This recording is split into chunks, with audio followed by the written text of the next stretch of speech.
Good morning, mayam. Ngasi July gi tarik 15, 2025 The Hindu newspaper analyze tawrasi ngasi gi ahanba topic sidi Donald Trump na threaten tawrami warning pirami Russia da numit yankhainu gi manungda war se leptaba taragadi nangonda aina kari kari tawrakadagi yango haina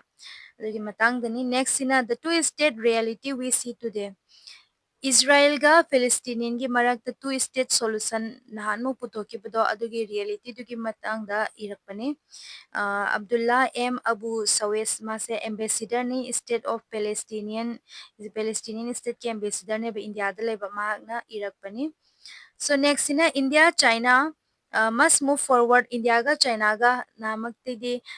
deal mayam amadi taunare deal taunare bataraga su de-escalation haina magi border dagi magi army ke galau thabado adu loitri adugi matang dani. Next article sina too close for comfort sina Canada India ga Nepal ga mamang da mari ama lainarami adugi mari do tatlaba matungda hoji India ga Nepal ga mari se kitang lapna khareba adumaina hoji Canada ga US ka se yamna important oiba moige partner ne aduna moisu lapna bagi mong tawre sidai se India gi matau tamna bagi damakta ngasai matau tamdana bagi damakta hairakpane ba article sida learn tawna bai koina tawkiba mistake to adudagi aroiba article sina dowry date in India dowry kage unpot ke ka pudaba aduga pude haina mayam ama harassment tawba ko otpi nai biba domestic violence tawraga siba mi mayam do adugi matangdani mogi case sing do adugi matangdani ba so haurasi ngasigi ahanba topic se Trump meeting tawe magi White House ta magi NATO gi chief Mark Rutte haina kawi mabaini se unara matungda Trump na hairame ise Russia da yamna unhappy oy haina aduga hairami Russia da ina hojik numit yangkhai ni pirani numit yangkhai ni sigi manungda peace deal ama tawra matungda war se loisangadabani haina kaiguma tawdaba taragadi Russia gi pot purakpa mayamdo aduda loina ma 100% tarif se tawgani haina bidi extra tax lobado 100% extra tax logani haina Russian goods singda haina hairameba aduga Russia ratana Russia dagi poche lauriba magi trading partner mayamdo aduda su pressurize tawduini moiga trade tawdana ba cut off tawna ba ties mayamdo trade tawdana ba partner singdo laitana bagi damakta karigino Russia gi international trade tawba matamda hard oina ba yamna awaba nangna bagi damakta neba so and sitana tana atopa kari kari wari sanai Trump and NATO gi sigi marakta military agreement amasu tawnare NATO gi alliance ko NATO gi member khuding magna North Atlantic Treaty Organization amani organization se important oi ko ya man western country ngak to oi western country se mayam pulaba sangi military ke se mo mayam am layeba ko military sida sumaina to bani NATO se sida yawi se mo gi article am khakta yam phasana yawe kanagumba mana NATO gi member da kano to bataragadi attack to bataragadi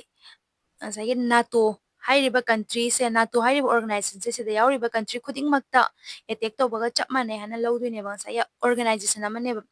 defense to na ba military ke laiba ortugum organization ni aduna Trump and NATO se mabani marakta military agreement am tawnare agreement sida kari hari NATO gi alliance khuding magna US tagi khuchukulai legadamni weapon legadabani haina sini US na khwaidagi pamjaba magi war tawan mana war silep haningdri kaigino war pamjari kaigino haitaragadi magi weapon mayam si yon bagineba paisa du lakpa taragadi adum lan tawala lay taragadi masi super power gi adugi poto adum leidana ko mingdo aduna kaiguma world sida peace everywhere peace oirakpa taragadi magi position US ki position do adum manghidoine adum mangdana bagi damaktaneba aduga sumahaire sagi leiriba weapon singdo kaidodoino kaida thadoiba Ukraine da thadoineba kaigidamakta Russia dagi defense tonobagi damakta $1 billion gi equipment ne kajikara kinate million ne te $1 billion equipment ne ba aduna sagi mangonda di ma'am ama kana duineba NATO gi chief na haire Ukrainian singna no ba hoji weapon ma'am ama hangani haina pira ani haina aduga Ukraine gi president Zelensky na so haire hairiba meetings yamna productive oikre haina ansagi magi favor da nganglabani aduga Ukraine gi president sumaina hairami mamanga su propose tawe mana economic minister Yulia haina kawi ko magi Yulia kitang keno to pronunciation to budi ware ko SBYR ko my DENKO den ko swire den ko haibra Yulia swire den ko se Ukraine gi anoba prime minister oina magi damakta magna propose tawrameba sini article si diyaw se next or si next na two state reality we see today article sida haise two state solution gi matang dani Israel ga Palestinian gi conflict se aduga mamang da Israel ga Palestinian ga animak se country ahanbada Palestine loina ma oiramineba aduga kaino na British na tawraba matungda ani se United Nation na ani se khaidokibaneba badi migi mafamdudagi tangkhai ama setla lawkibaneba Israel se lahenabagi damakta adna sigi two state solution sigi idea do kamaina fail oi aduga one sided oi khabado adugi matang dani two state solution je yamna ariba idea ne Israel ga Palestine ni marakta peace puraknabagi damakta United Nation na support ora 1947 da sigi 181 United Nation gi 181 resolution ni matungina puthora Palestine se divide ora matungda Jews ki ama Israeli leizare aduga Arab singema Palestinian singema Palestinian leizare but instead of peace violence and occupation si sina mamang thara chele peace si khaido badagi peace aya leibati laira dana amukena violence and occupation si amu haurakhreba article sina ise Israel se ahan bo oina magi state oir ise 1948 tani but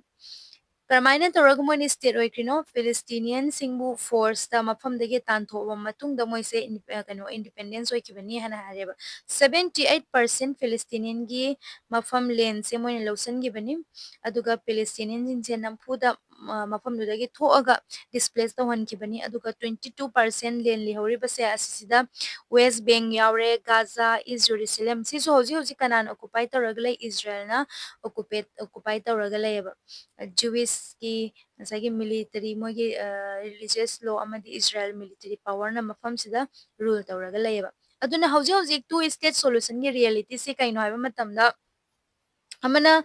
two state solution amana kaino Israel amaromdana yamna powerful oiba functioning fazana fully function oiba country ama military laiba country ama adu oire do amaromdana broken down oiraba yamna kairaba toiraba Palestinian yamna mafam su limit oiba chana thaknaba limit oiba aduga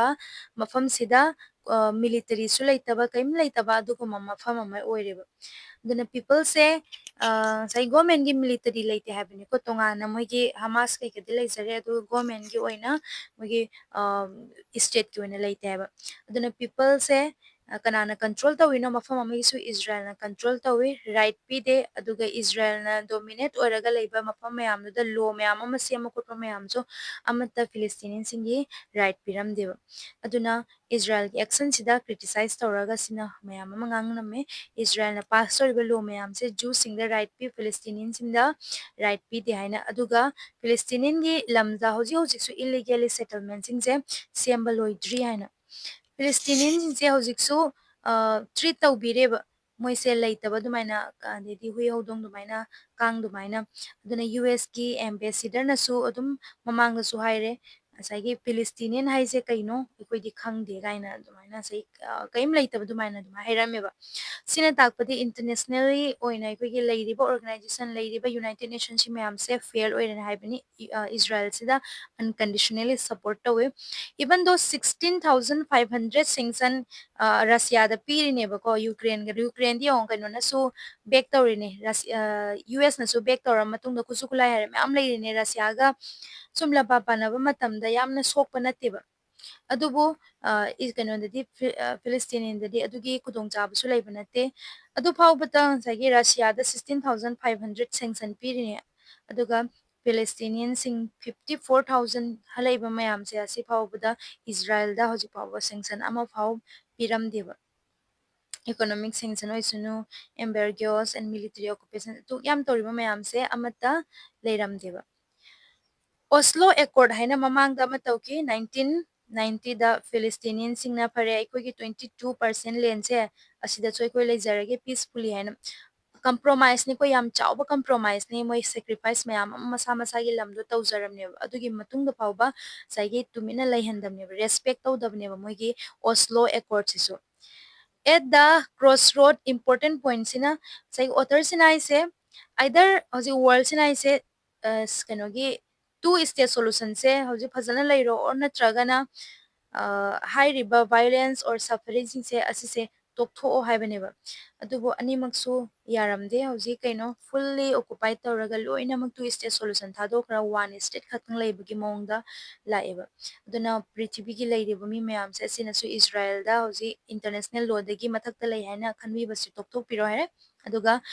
Palestinian sing da unfair treatment tawise sum continue tawraga laiba taraga dei koina haida bai koina lauda ba taraga di achauba chaos amamung la ani global crisis aduga endless war se loiba khamba nairoidoini sini next arasi next ina India China must move forward on de-escalation. J Sankar tell wang sida de-escalation gi hai is the line of actual control je sida neba line of actual control sida mamang 2020 sida kano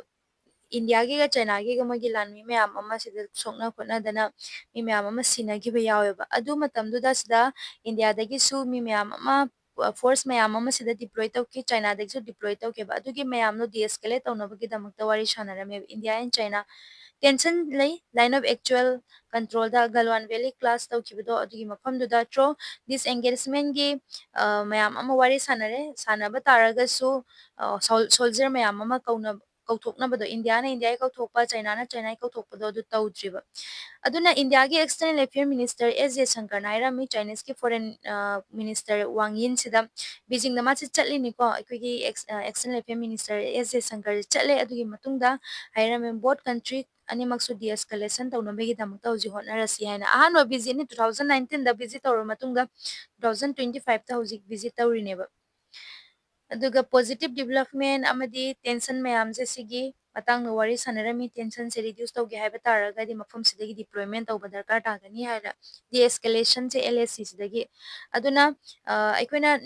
normalize tawge hai taraga di trade to oisanu or people to people connection do oisanu any normalize tawge hai taraga di country ma relation je mogi border gi issue se hana aikoina tension se hana reduce tawba darkar tagani ba do hairami sini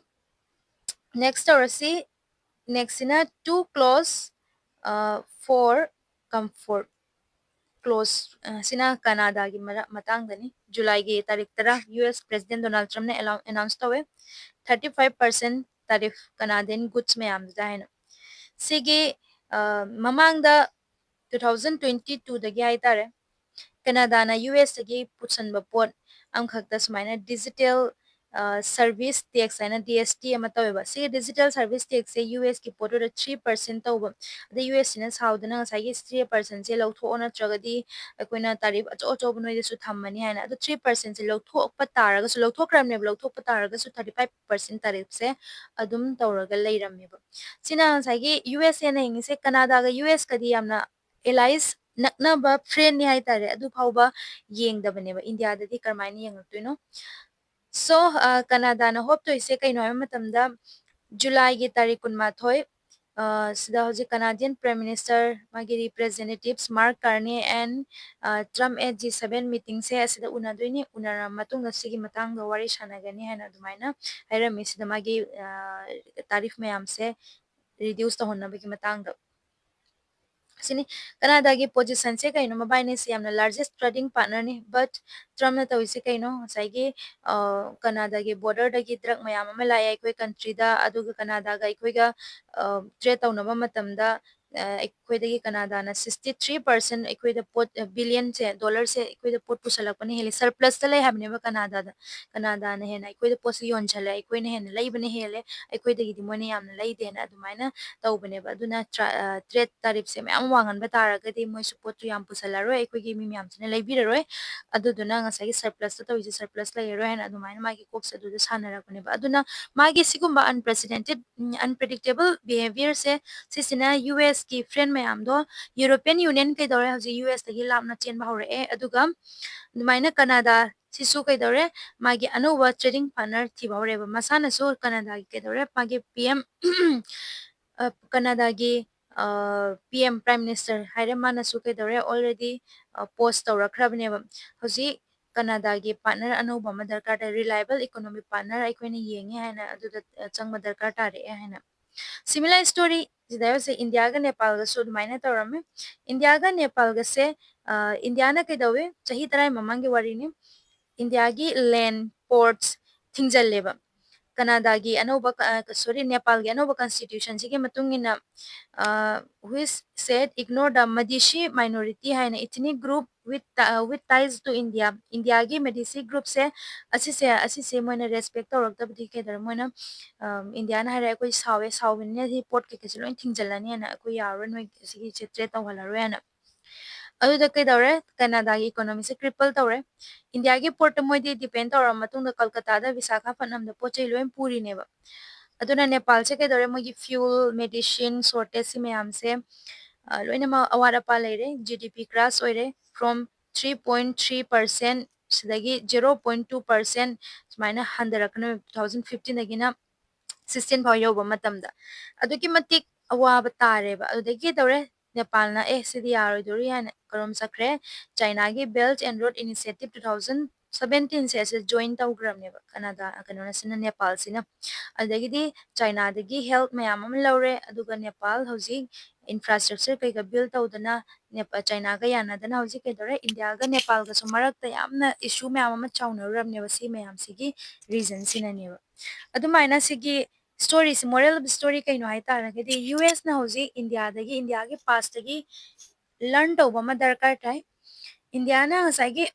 force major ꯁꯤꯖꯤꯟꯅꯔ ꯃꯇꯨꯡꯗ ꯇ꯭ꯔꯦꯗꯀꯤ ꯄ꯭ꯔꯦꯁꯔꯥꯏꯁ ꯇꯧꯔꯨꯕꯗꯣ ꯑꯗꯨꯃꯥꯏꯅ ꯍꯧꯖꯤꯛ ꯀꯅꯥꯗꯥꯗ ꯌꯨꯑꯦꯁꯅ ꯇꯧꯔꯤꯕꯁꯦ ꯑꯁꯤꯁꯦ ꯂꯥꯟꯒꯅꯤ ꯍꯌꯦꯡ ꯇꯨꯡꯗ ꯀꯅꯥꯗꯥꯁꯦ ꯆꯠꯈ꯭ꯔꯅꯤ ꯑꯇꯣꯞꯄ ꯔꯁꯤꯌꯥꯔꯣꯝꯗ ꯌꯦꯡꯈꯤꯕꯁꯨ ꯌꯥꯏ or ꯅꯠꯇ꯭ꯔꯒꯅ ꯑꯇꯣꯞꯄ ꯇ꯭ꯔꯦꯗꯤꯡ ꯄꯥꯔꯠꯅꯔ ꯊꯤꯈꯤꯕꯁꯨ ꯌꯥꯏꯑꯕ ꯑꯗꯨꯒ ꯂꯥꯁꯇ ꯀꯅꯥ ꯋꯥꯍꯧꯗꯣꯏꯅꯣ ꯌꯨꯑꯦꯁꯁꯦ ꯋꯥꯍꯧꯒꯅꯤ ꯑꯗꯨꯃꯥꯏꯅ ꯃꯥꯒꯤ ꯍꯥꯏꯔꯝꯃꯦꯕ ꯁꯤꯅꯤ ꯑꯔꯣꯏꯕ ꯑꯥꯔꯇꯤꯀꯜ ꯇꯧꯔꯁꯤ ꯑꯔꯣꯏꯕ ꯑꯥꯔꯇꯤꯀꯜꯁꯤꯅ ꯗꯥꯎꯔꯤꯅ ꯃꯔꯝ ꯑꯣꯏꯔꯒ ꯁꯤꯕ ꯃꯌꯥꯝꯗꯣ ꯑꯗꯨꯒꯤ ꯃꯇꯥꯡꯗꯅꯤ ꯑꯥꯔꯇꯤꯀꯜꯁꯤꯗ ꯍꯥꯏꯂꯥꯏꯠ ꯇꯧꯔꯤꯁꯦ ꯗꯥꯎꯔꯤꯅ ꯃꯔꯝ ꯑꯣꯏꯔꯒ ꯃꯌꯥꯝ ꯑꯃ ꯑꯣꯠꯄꯤ ꯅꯩꯕꯤꯔꯒ ꯁꯤꯕ ꯃꯌꯥꯝꯗꯨꯅꯦꯕ ꯏꯟꯚꯦꯁꯇꯤꯒꯦꯁꯟ ꯃꯇꯝ ꯌꯥꯝ ꯀꯨꯏꯅ ꯆꯪꯕ ꯄꯅꯤꯁꯃꯦꯟ ꯌꯥꯝ ꯇꯞꯄ ꯑꯗꯨꯒ ꯀ꯭ꯔꯥꯏꯝ ꯔꯦꯠꯅ ꯍꯦꯟꯅ ꯌꯥꯝꯅ ꯋꯥꯡꯕ ꯑꯗꯨꯒ ꯀꯟꯚꯤꯛꯁꯟ ꯔꯦꯠ ꯌꯥꯝ ꯅꯦꯝꯕ ꯑꯗꯨꯒꯤ ꯃꯇꯥꯡꯗꯅꯦꯕ ꯁꯣ ꯁꯤꯒꯤ ꯆꯍꯤꯁꯤꯒꯤ ꯍꯥꯏꯇꯥꯔꯦ ꯖꯅꯋꯥꯔꯤ ꯐꯦꯕ꯭ꯔꯨꯋꯥꯔꯤ ꯃꯥꯔꯆ ꯊꯥ 2-3ꯁꯤꯗ ꯗꯥꯎꯔꯤ ꯀꯦꯁꯦꯁꯁꯦ ꯏꯟꯗꯤꯌꯥꯗ ꯃꯌꯥꯝ ꯑꯃ ꯔꯤꯄꯣꯔꯠ ꯇꯧꯏ ꯎꯠꯇꯔ ꯄ꯭ꯔꯗꯦꯁꯇ ꯅꯨꯄꯤ ꯑꯃ ꯁꯤꯔꯦ ꯃꯥꯒꯤ ꯕꯣꯗꯤꯗꯣ ꯃꯩ ꯊꯥꯗꯣꯛꯑꯒ ꯑꯗꯨꯁꯨ ꯑꯥꯏꯔꯟ ꯔꯣꯗꯅꯀꯣ ꯍꯣꯠ ꯑꯥꯏꯔꯟ ꯔꯣꯗꯁꯦ ꯃꯩ ꯀꯩꯅꯣ ꯇꯧꯕ ꯏꯠꯂ ꯃꯇꯨꯡꯗ ꯃꯥꯁꯦ ꯐꯨꯔꯒꯨꯝꯕ ꯑꯗꯨꯃꯥꯏꯅ ꯇꯧꯕꯗꯒꯤ ꯁꯤꯔ ꯃꯇꯨꯡꯗ ꯐꯨꯝꯅ ꯐꯪꯉꯦ ꯑꯗꯨꯒ ꯑꯇꯣꯞꯄ ꯅꯨꯄꯤ ꯑꯃꯅ ꯃꯥꯒꯤ ꯐꯦꯃꯤꯂꯤꯅ ꯀꯩꯅꯣ ꯗꯥꯎꯔꯤ ꯄꯤꯔꯛꯇꯦ ꯍꯥꯏꯅꯀꯣ ꯑꯎꯟꯄꯣꯠ ꯄꯤꯔꯛꯇꯦ ꯍꯥꯏꯅ ꯃꯥꯁꯦ ꯍꯤꯡꯅ ꯃꯩ ꯊꯥꯕ ꯑꯗ ꯑꯇꯣꯞꯄ ꯑꯃꯅ ꯅꯨꯄꯤ ꯑꯃꯅ ꯆꯥꯟꯗꯤꯒꯔꯗ ꯁꯨꯁꯥꯏꯠ ꯇꯧꯕ ꯍꯔꯥꯁꯃꯦꯟ ꯇꯧꯕꯗꯒꯤ ꯗꯥꯎꯔꯤꯒꯤ ꯑꯦꯟ ꯇꯥꯃꯤꯜ ꯅꯥꯗꯨꯗꯁꯨ ꯅꯨꯄꯤ ꯑꯅꯤ ꯑꯗꯨꯃꯥꯏꯅ ꯃꯥꯒꯤ ꯏꯟꯂꯣꯁꯤꯡꯅ ꯄ꯭ꯔꯦꯁꯔꯥꯏꯁ ꯇꯧꯕ ꯑꯗꯨꯒ ꯊꯥ 2ꯒꯤ ꯃꯅꯨꯡꯗ ꯂꯨꯍꯣꯡꯕ ꯊꯥ 2ꯒꯤ ꯃꯅꯨꯡꯗ ꯑꯗꯨꯃꯥꯏꯅ ꯁꯤꯗꯣꯛꯈꯤꯕ ꯃꯁꯥꯅ ꯁꯨꯃꯥꯏꯅ ꯇꯧꯗꯅ ꯗꯥꯎꯔꯤꯒꯤ ꯀꯦꯁꯦꯁ ꯃꯌꯥꯝꯁꯦ ꯂꯣꯏ ꯂꯩꯔꯦ ꯑꯗꯨꯒ ꯑꯍꯥꯟꯕꯗ ꯁꯤꯗ ꯂꯩꯔꯤꯕ ꯆꯥꯔꯠ ꯑꯃꯁꯤꯗ ꯑꯦꯚꯔꯦꯖ ꯑꯩꯈꯣꯏꯒꯤ ꯃꯤ ꯁꯤꯔꯤꯕ ꯃꯌꯥꯝꯁꯦ ꯑꯦꯚꯔꯦꯖ 7,000 ꯗꯥꯎꯔꯤ ꯗꯦꯠ ꯁꯤꯅꯦꯕ ꯑꯦꯚ꯭ꯔꯤ ꯏꯌꯔ ꯔꯤꯄꯣꯔꯠ ꯇꯧꯏꯁꯦ ꯗꯤꯁ ꯑꯥꯔ ꯖꯁ ꯃꯗꯤ ꯔꯤꯄꯣꯔꯇꯦꯠ ꯀꯦꯁꯅꯤ ꯑꯇꯣꯞꯄ ꯑꯟꯔꯤꯄꯣꯔꯠꯁꯨ ꯃꯌꯥꯝ ꯑꯃ ꯂꯩꯔꯝꯗꯣꯏꯅꯦ ꯔꯤꯄꯣꯔꯠ ꯇꯧꯕꯗ ꯀꯤꯕ ꯈꯣꯠꯄ ꯙꯝꯀꯥ ꯙꯝꯀꯤ ꯇꯧꯔꯒ ꯑꯗꯨꯅ ꯁꯤꯒꯤ ꯗꯇꯥꯁꯦ ꯀꯥꯏꯗꯩ ꯂꯥꯛꯏꯅꯣ ꯅꯦꯁꯅꯦꯜ ꯀ꯭ꯔꯥꯏꯝ ꯔꯦꯀꯣꯔꯠ ꯕ꯭ꯌꯨꯔꯣ ꯁꯤꯗꯒꯤ ꯂꯥꯛꯄꯅꯦ ꯁꯣ ꯆꯥꯔꯠ ꯅꯝꯕꯔ 1ꯗ ꯌꯥꯎꯔꯤꯁꯦ out of 3,000 pending dowry death ꯀꯦꯁꯦꯁꯁꯤꯗ ꯗꯥꯎꯔꯤ ꯗꯦꯠ ꯀꯦꯁꯦ ꯄꯦꯟꯗꯤꯡꯗ ꯂꯩꯔꯤꯅꯤꯀꯣ ꯑꯗꯨꯗ 67%ꯁꯦ ꯊꯥ 6ꯇꯒꯤ ꯅꯝꯁꯤꯜꯂ ꯂꯩꯔꯕꯅꯤ 33.1%ꯁꯦ ꯄꯦꯟꯗꯤꯡ ꯂꯩꯔꯕꯅꯤ ꯊꯥ 6ꯇꯒꯤ ꯁꯤꯁꯨ ꯑꯗꯨꯒ 30 ꯑꯗꯨꯃꯥꯏꯅ ꯇꯧꯔꯒ ꯃꯁꯤꯡꯁꯦ ꯌꯥꯝ ꯌꯥꯝꯕ ꯇꯥꯔꯒꯁꯨ ꯃꯥꯒꯤ ꯅꯝꯁꯤꯜꯂ ꯂꯩꯕ ꯃꯁꯤꯡꯁꯦ ꯌꯥꯝꯃꯦ ꯑꯗꯨꯅ ꯄꯅꯤꯁꯃꯦꯟꯁꯦ ꯄꯤꯗꯦꯕ ꯆꯥꯔꯖꯁꯤꯠ ꯐꯥꯏꯜ ꯇꯧꯕ ꯂꯩꯔꯦ 20.6%ꯁꯦ ꯊꯥ 2ꯒꯤ ꯃꯅꯨꯡꯗ ꯑꯗꯨꯃꯥꯏꯅ ꯆꯥꯔꯖꯁꯤꯠ ꯐꯥꯏꯜ ꯇꯧꯅꯩ ꯁꯤꯔꯕ ꯈꯣꯠꯂꯕ ꯃꯇꯨꯡꯗ ꯑꯗꯨꯒ ꯑꯇꯣꯞꯄꯁꯤꯅ ꯆꯍꯤ ꯑꯃ ꯃꯅꯨꯡꯗ ꯑꯣꯔ ꯊꯥ 6ꯀꯤ ꯊꯥ 3-4ꯒꯤ ꯑꯗꯨꯃꯥꯏꯅ ꯂꯩꯌꯦꯕ ꯑꯗꯨꯒꯤ ꯃꯇꯨꯡꯗ ꯁ꯭ꯇꯦꯠ ꯋꯥꯏꯁ ꯁꯦꯌꯔ ꯈ꯭ꯋꯥꯏꯗꯒꯤ ꯍꯦꯟꯅ ꯗꯥꯎꯔꯤ ꯀꯦꯁ ꯁꯤꯕꯁꯦ ꯀꯔꯝꯕ ꯃꯐꯝꯗꯣ ꯎꯠꯇꯔ ꯄ꯭ꯔꯗꯦꯁꯇꯅꯤ ꯑꯗꯨꯒꯤ ꯃꯇꯨꯡ ꯕꯤꯍꯥꯔ ꯃꯙ꯭ꯌ ꯄ꯭ꯔꯗꯦꯁ ꯑꯣꯗꯤꯁꯥ ꯋꯦꯁ ꯕꯦꯡꯒꯣꯜ ꯔꯥꯖꯁꯊꯥꯟ ꯖꯔꯈꯟ ꯂꯩꯔꯦ ꯑꯗꯨꯒ ꯁꯤꯇꯤꯗꯅ ꯗꯦꯜꯂꯤꯅ ꯈ꯭ꯋꯥꯏꯗꯒꯤ ꯍꯦꯟꯅ ꯌꯥꯝꯃꯤ ꯑꯗꯨꯒ ꯀꯥꯟꯄꯨꯔ ꯕꯦꯡꯒꯂꯨꯔꯨ ꯂꯈꯅꯧ ꯑꯗꯨꯃꯥꯏꯅ ꯂꯥꯛꯑꯦꯕ ꯑꯗꯨꯒ ꯑꯦꯕꯥꯎꯠ 1,000 ꯀꯦꯁꯦꯁꯁꯦ ꯀꯣꯔꯠꯇ ꯇ꯭ꯔꯥꯏ ꯇꯧꯔꯒ ꯂꯩ ꯑꯦꯕ꯭ꯔꯤ ꯏꯌꯔ ꯀꯩꯅꯣ ꯄꯜꯂ ꯂꯩꯒꯦ ꯑꯗꯣ 90% ꯁꯤꯒꯤ ꯀꯦꯁꯁꯦ ꯄꯦꯟꯗꯤꯡꯗ ꯂꯩ ꯑꯦꯟ ꯁꯤꯗ 100 ꯁꯤꯗ ꯑꯣꯟꯂꯤ 35% ꯈꯛ ꯀꯟꯚꯤꯛꯇꯦꯠ ꯑꯣꯏꯕ ꯀꯩꯒꯤꯅꯣ ꯍꯥꯏꯇꯥꯔꯒꯗꯤ ꯍꯥꯏꯗꯤ ꯃꯇꯝꯗꯁꯨ ꯊꯦꯡꯉꯕꯅꯤꯅ ꯃꯥꯏ ꯋꯤꯠꯅꯦꯁ ꯃꯌꯥꯝ ꯂꯩꯔꯝꯕꯗꯨꯁꯨ ꯃꯥꯒꯤ ꯀꯦꯁꯇꯣ ꯋꯤꯠꯅꯦꯁ ꯑꯣꯟꯊꯣꯛꯈ꯭ꯔꯅꯤ ꯃꯥꯒꯤ ꯏꯟꯚꯦꯁꯇꯤꯒꯦꯁꯟ ꯇꯧꯔꯛꯄ ꯃꯇꯝꯗꯁꯨ ꯏꯕꯤꯗꯦꯟꯁꯇꯣ ꯀꯨꯏꯔꯕꯅꯤꯅ ꯃꯥꯡꯕ ꯈꯣꯠꯄ ꯍꯧꯔꯛꯑꯅꯦꯕ ꯄ꯭ꯔꯣꯄꯔ ꯏꯕꯤꯗꯦꯟꯁ ꯐꯪꯉꯔꯣꯏꯕ ꯑꯗꯨ ꯃꯌꯥꯝꯗꯨꯅꯅꯦꯕ ꯑꯗꯨꯅ ꯐꯥꯏꯅꯦꯜ ꯀꯩꯅꯣ ꯉꯁꯥꯏꯒꯤ ꯗꯥꯎꯔꯤ ꯍꯥꯏꯕ ꯄꯣꯠꯁꯦ ꯏꯂꯤꯒꯦꯜꯅꯤ ꯑꯗꯨꯕꯨ ꯍꯧꯖꯤꯛ ꯏꯟꯗꯤꯌꯥꯗ ꯑꯗꯨꯝ ꯂꯩꯔꯤ ꯁꯤꯒꯤ ꯃꯔꯝꯅ ꯐꯥꯎꯕ ꯑꯗꯨꯝ ꯇꯨꯃꯤꯟꯅ ꯂꯧꯅꯕꯗꯤ ꯂꯥꯏꯔꯗꯅ ꯁꯤꯒꯤ ꯃꯔꯝꯅ ꯐꯥꯎ ꯃꯌꯥꯝ ꯑꯃ ꯁꯤꯅꯔꯛꯏꯅꯦꯕ ꯑꯗꯨꯅ ꯑꯔꯖꯦꯟ ꯅꯤꯠꯅꯤ ꯑꯍꯥꯟꯕꯗ ꯗꯥꯎꯔꯤꯁꯦ ꯏꯂꯤꯒꯦꯜ ꯑꯣꯏꯕ ꯇꯥꯔꯒꯗꯤ ꯁꯤꯒꯤ ꯑꯦꯟꯐꯣꯔꯁꯃꯦꯟ ꯃꯥꯏ ꯑꯣꯊꯣꯔꯤꯇꯤꯁꯤꯡꯅ ꯗꯥꯎꯔꯤ ꯂꯧꯏ ꯍꯥꯏꯕꯒ ꯍꯧꯖꯤꯛ ꯑꯁꯥꯝꯅ ꯇꯧꯅꯩꯁꯦ ꯀꯥꯏ ꯃꯐꯝꯗꯅꯣ ꯁꯟ ꯑꯃ ꯂꯩ ꯁꯟ ꯑꯃ ꯆꯥꯗꯣꯔꯦꯅ ꯍꯥꯏꯇꯥꯔꯒꯗꯤ ꯑꯗꯨ ꯀꯣꯏꯊꯤ ꯊꯤꯔꯒ ꯄꯪꯐꯥ ꯐꯥꯕꯗꯣ ꯑꯗꯨꯗꯣ ꯑꯗꯨꯃꯥꯏꯅ ꯗꯥꯎꯔꯤꯒꯨꯝꯕ ꯄꯤꯅꯔꯦ ꯈꯣꯠꯅꯔꯦ ꯍꯥꯏꯇꯥꯔꯒꯗꯤ ꯑꯗꯨꯁꯨ ꯆꯠꯂꯒ ꯉꯁꯥꯏꯒꯤ ꯑꯗꯨꯒꯨꯝꯕ ꯑꯦꯟꯐꯣꯔꯁꯃꯦꯟꯁꯤꯡꯅ ꯐꯖꯅ ꯑꯦꯛꯇꯤꯞ ꯑꯣꯏꯅ ꯊꯕꯛꯇꯣ ꯇꯧꯍꯟꯅꯤꯡꯉꯦꯕ ꯑꯗꯨꯒꯤ ꯃꯇꯨꯡꯗ ꯏꯟꯚꯦꯁꯇꯤꯒꯦꯁꯟ ꯂꯩꯔꯤꯕ ꯃꯌꯥꯝꯁꯦ ꯈꯔ ꯊꯨꯅ ꯇꯧꯕꯤꯕ ꯏꯕꯤꯗꯦꯟꯁꯁꯤꯡꯁꯦ ꯃꯥꯡꯗ꯭ꯔꯤꯉꯩꯗ ꯁ꯭ꯇ꯭ꯔꯦꯡꯗꯦꯟ ꯑꯣꯏꯔꯤꯉꯩ ꯃꯇꯝꯗ ꯑꯗꯨꯒ ꯚꯤꯛꯇꯤꯝꯁ ꯃꯌꯥꯝꯁꯦ ꯑꯁꯤꯗ ꯚꯤꯛꯇꯤꯝꯁꯀꯤ ꯐꯦꯃꯤꯂꯤꯁꯤꯗ ꯌꯥꯝ ꯄ꯭ꯔꯣꯇꯦꯛ ꯇꯧꯕ ꯑꯃ ꯗꯔꯀꯥꯔ ꯇꯥꯏꯌꯦꯕ ꯅꯠꯇ꯭ꯔꯒꯗꯤ ꯁꯤꯗꯁꯨ ꯙꯝꯀꯥ ꯙꯝꯀꯤ ꯇꯧꯔꯒ ꯔꯤꯄꯣꯔꯠ ꯇꯧꯍꯜꯂꯣꯏꯗꯣꯏꯅꯤ ꯑꯣꯔ ꯋꯤꯠꯅꯦꯁ ꯃꯌꯥꯝ ꯑꯃ ꯑꯣꯟꯊꯣꯛꯈꯤꯗꯣꯏꯅꯦꯕ ꯁꯤꯅꯤ ꯃꯇꯥꯡ ꯑꯁꯤꯗ ꯚꯤꯗꯤꯑꯣ ꯑꯁꯤ ꯂꯣꯏꯁꯤꯟꯖꯔꯒꯦ ꯊꯥꯒꯠꯆꯔꯤ